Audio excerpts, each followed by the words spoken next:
Ozzy is the genius behind Ozzy come up. Super Bowl defense. Super Bowl that they can never go to.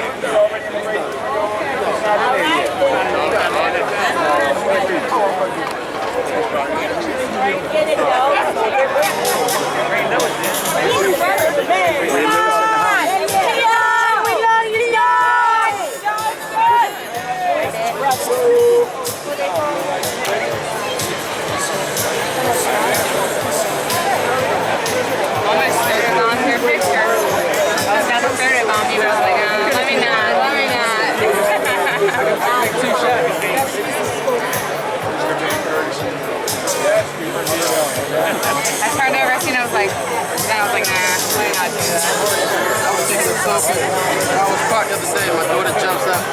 She's like, hold on. That's what my daughter does it all the time. I'm like, Okay. where's the No bad swearing. Concert. And she kept, we went to Katy Perry concert and these two girls were in front of us. And she kept jumping in the car. Like, you can't do that. She was like, well, they were getting mad. Like, these girls were really good. I was cracking up. You can't do that. But laughing, she was loud. Headline and everything. I took one the other day. Let me see if it's still in here. Jumping right in. And they don't make like cute faces. Like Start on time. I don't know if I'll figure in the back.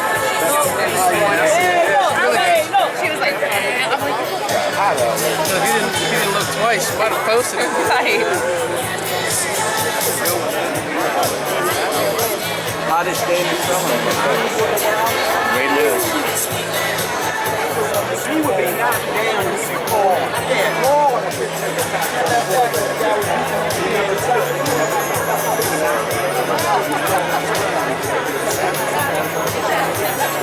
You have pictures of the sky.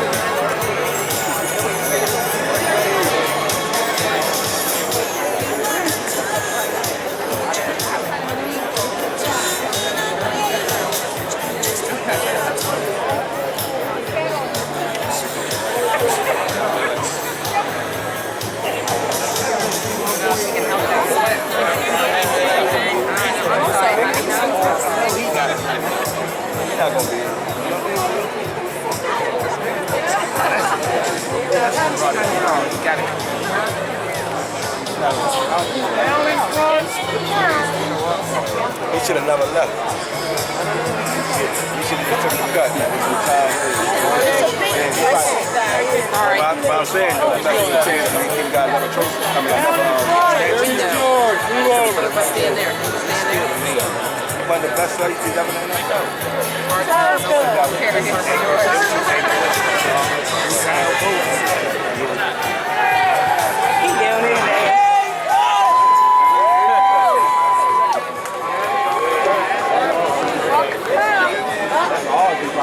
Right over there. Yep. That's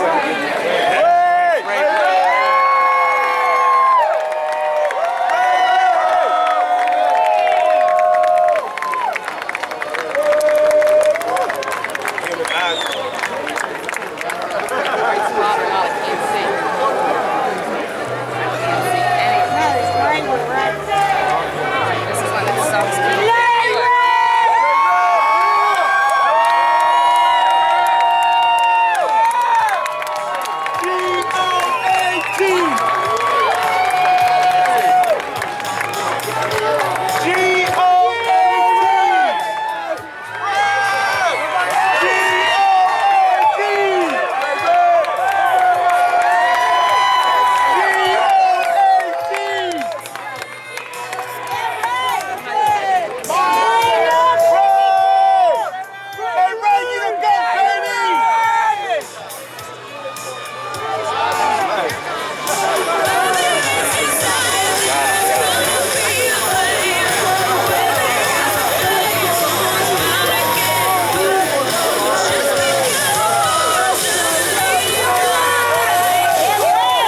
statue of a true Baltimore legend.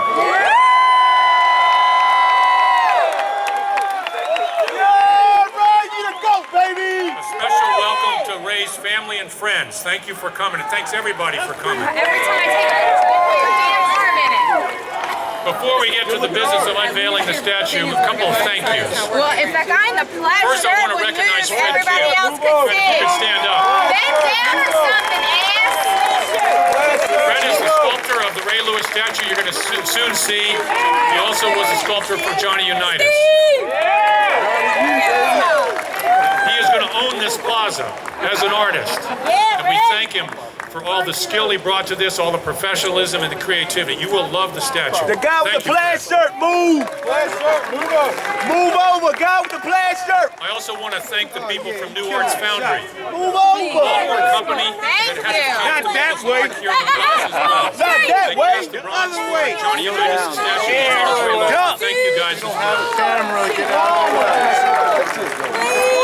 And of course, on this project, we also worked with Maryland Bearing and Whiting and Turner. We're responsible for the entire stadium behind us and all the work in the plaza. So thank you guys as well.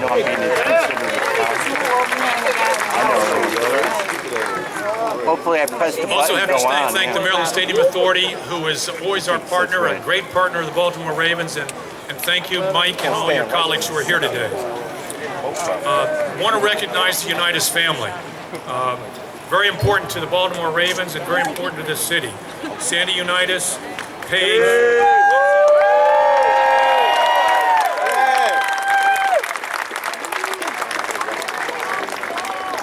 Also want to thank the people at the Ravens who really played the key role in working with Fred and the New Arts Foundry in making this happen.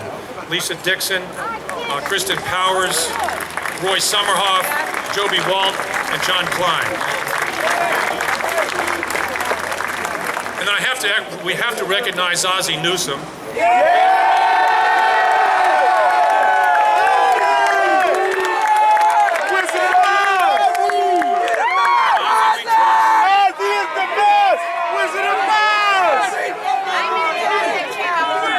Without Ozzie, we would not have. Ozzie is the best! Ozzie got CU! Now, I really want to recognize our owner, Steve Biscotti. He is the and so I'm going to turn it over to Steve. Thank you. Thank you for coming. And thanks for showing up on short notice. We made a decision to announce this late because we knew that there would be limited seating, and I will write a note to your employers. Write a check! I also want to start off by thanking Ozzie.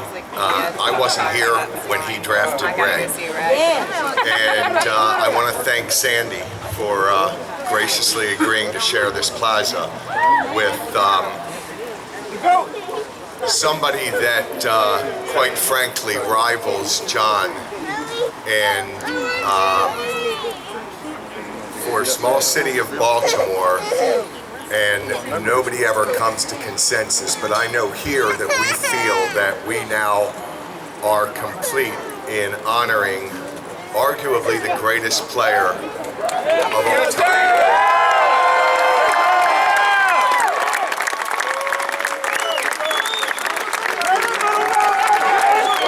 50 years after his exploits to put Baltimore on the map, we are firmly entrenched on that map.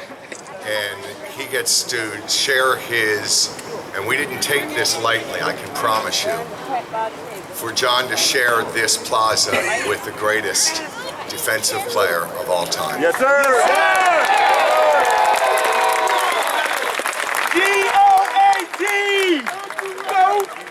Right here, go, baby! And like Dick, we're here because of Ozzie Newsome. This was kind of a strange thing to have Baltimore Colts immortal grace our new Ravens Stadium.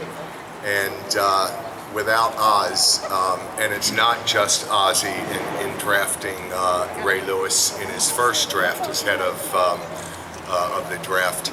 He followed that up with Peter Boulware. He followed it up with Chris McAllister and Wayne Starks, with Terrell Suggs and no other than Ed Reed. Ed Reed, baby!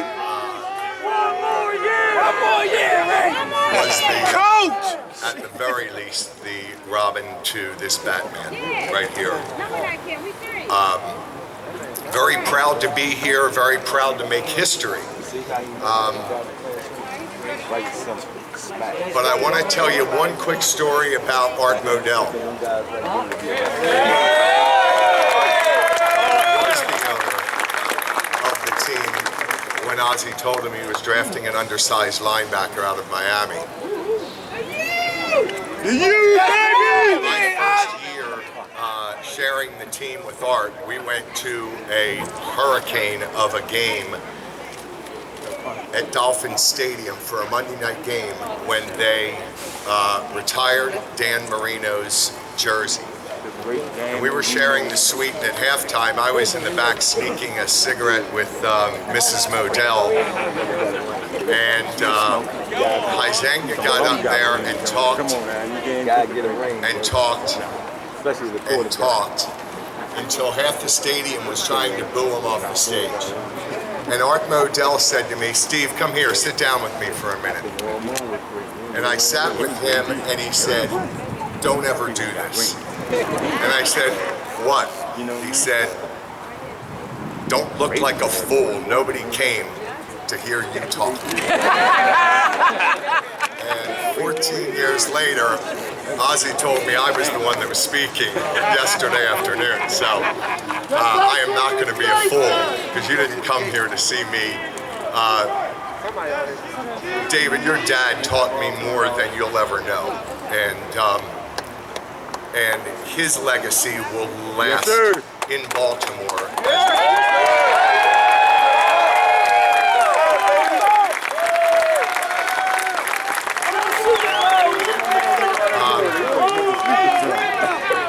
Without further ado,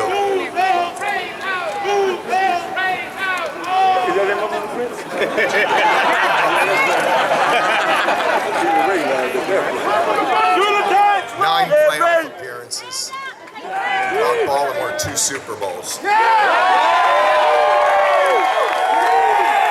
was 2-time Defensive Player of the Year that is shared by very few in the history of the NFL. He was a Super Bowl MVP. And he truly was a leader that made good men great. And that's a legacy that he can't talk about, but the rest of us who watched him from mini camps on, and watched him in locker rooms before the game, and watched all the way till the end when we watched him in the locker room after that defeat in New England the year before. We are witnesses to the greatest leader in the history of the NFL. Right? Yes, sir!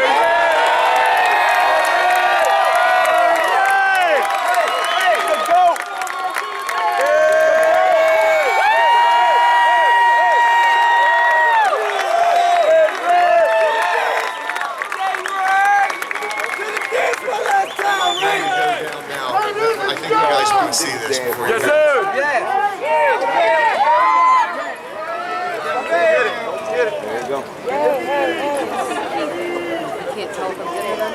Cameraman, jump your head. All right, go ahead and do it now. Cameraman. Do it. Do it. Hold the cameraman. Do it, Paul.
a young man,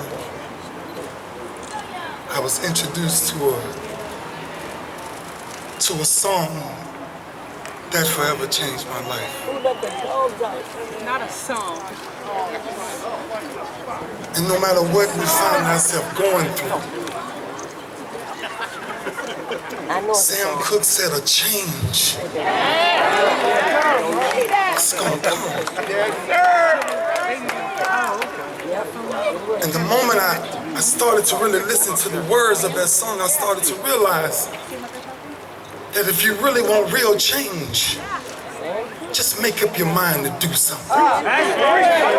Stand for something, because if you don't stand for something, you'll fall for anything. Preach, Ray, preach, baby. Go ahead, Ray. Today, God's name is smiling.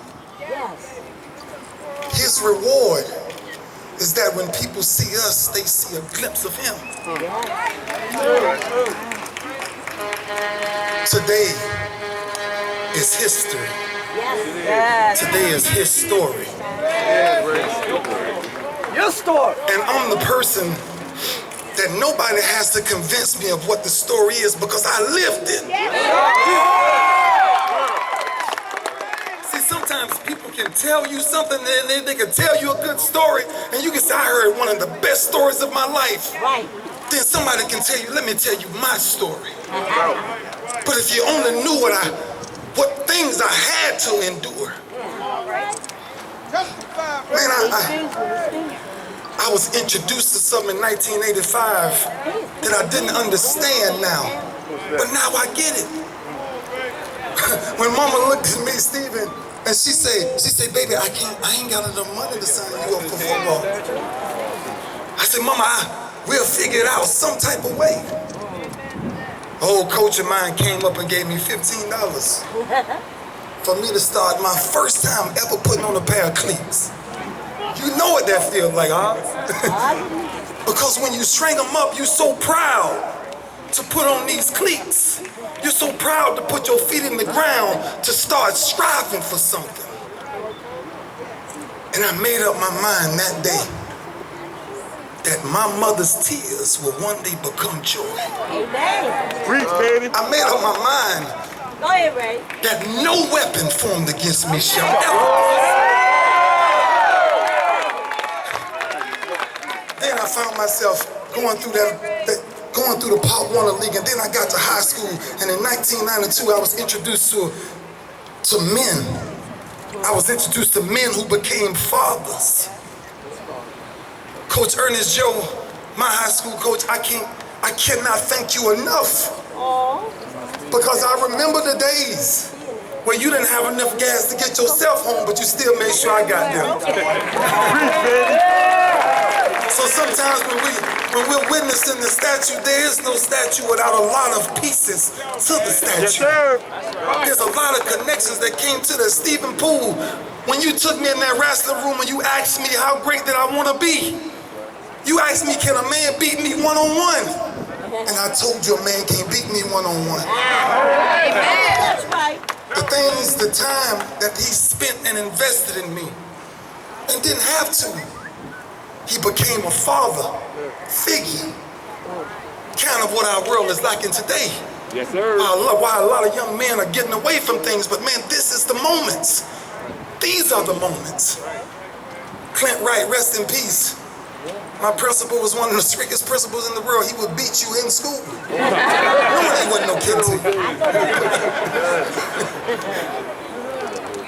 And then I made a decision to attend the University of Miami. The youth, baby! Tell somebody that story. And the first days I walked into the University of Miami, some of the first people I ran into was Warren Sapp, and I looked around and then I ran into Rohan Marley. And they grabbed me and they said, we got you. And I'm trying to figure out what we got you mean. And they took me as a child and they started to mold me as a man. So now I was at the age of a young man, but my ability and my mindset was way gone because I seen a glimpse of the future. I seen what a legacy is worth fighting for. My roommates, Earl Little, Trent Jones, in college, my roommates, we had a lot of days of oodles and noodles.